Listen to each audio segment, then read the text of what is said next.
What if I told you we could take an entire decade of muscle-building science from 7 of the world's absolute top experts and boil it all down into one simple, actionable blueprint? Well, that's exactly what we're about to do. Let's get right into it. We're kicking things off with a huge promise from the legendary nutrition researcher Alan Aragon. Just imagine that, getting 90 to 95% of the results you're capable of just by nailing a few key things. That's the power of the blueprint we're putting together for you today. All right, so where do we even start? Well, like any good plan, you gotta have a solid foundation. Our first pillar is the workout itself, what you should actually be doing when you step into the gym. And to guide us, we're turning to the one and only Dr. Mike Israetel. We're going to break this down into 3 super simple, logical steps. First up, we'll pick the right exercises. Then, we'll figure out just how many sets you should be doing. And finally, we'll piece it all together into a killer weekly schedule. You know, the first piece of advice here is surprisingly simple. You really don't need a dozen different exercises for each muscle. Dr. Israel says just 2 to 4 per muscle group each week is the way to go. Why? Because it lets you get really good at those key movements and make consistent progress without just spinning your wheels. So what exercises should you choose? Well, for chest, it's all about the classics because they work. You've got your flat press for that overall mass, an incline press to really build up that upper chest, and then a fly movement to stretch and isolate the pecs. Simple and brutally effective. Now for building a massive back, again, it's the staples.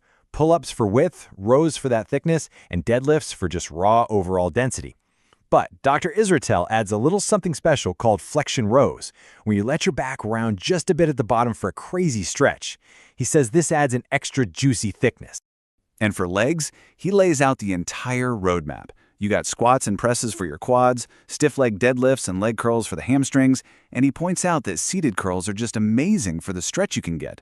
For glutes, it's lunges, hip thrusts, and deep squats. Oh, and the secret for calves?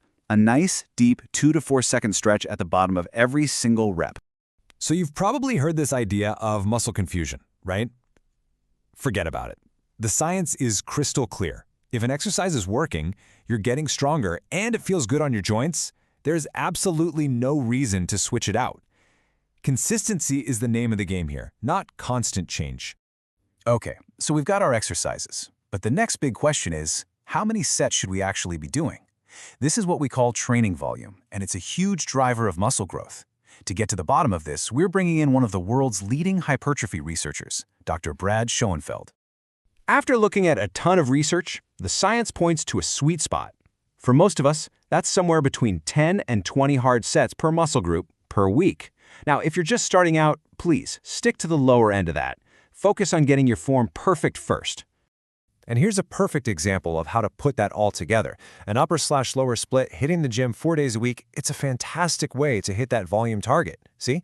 You can get, say, 10 sets for your chest on Monday and another 10 on Thursday. Boom, you're right in that optimal growth zone. Okay, so we've basically built the car, but a car is not going anywhere without an engine. That's pillar 2, effort and progression. How you do your workout is every bit as important as what you're doing. For this, let's bring in researcher Daniel Plovanik. Now, look, you can build muscle in almost any rep range, but there's a practical sweet spot. The 5 to 15 rep range gives you the best of both worlds. It's heavy enough to really stimulate growth, but it saves your joints from the wear and tear of super heavy lifting. Plus, it's not as mentally draining as trying to do sets of 20 or 30 reps. So how do we make sure we're actually getting stronger in that range? Well, we use this incredibly simple but powerful method called double progression. Think of it as a 2-step formula for nonstop growth. Here's exactly how it works. Let's say your goal is 8 to 12 reps. You pick a weight you can only do for 8. Your whole focus for the next few weeks is to add reps. Get to 9, then 10, all the way to 12. Once you can hit 12 reps with good form, then you add a little bit of weight. You'll probably drop back down to 8 or 9 reps, and you just start the whole process over again. It's a foolproof way to make progress. But how hard should you really be pushing? Should you take every set to failure? It's a huge debate, and this right here shows the trade-off. Going to failure gives you a bit more stimulus per set, sure, but it also creates way more fatigue, which can mess with your recovery and how much quality work you can do later. So here's a super practical approach from Josh at Data Driven Strength. For most of your sets, leave about 2 or 3 good reps in the tank. Push yourself, but don't go to absolute failure.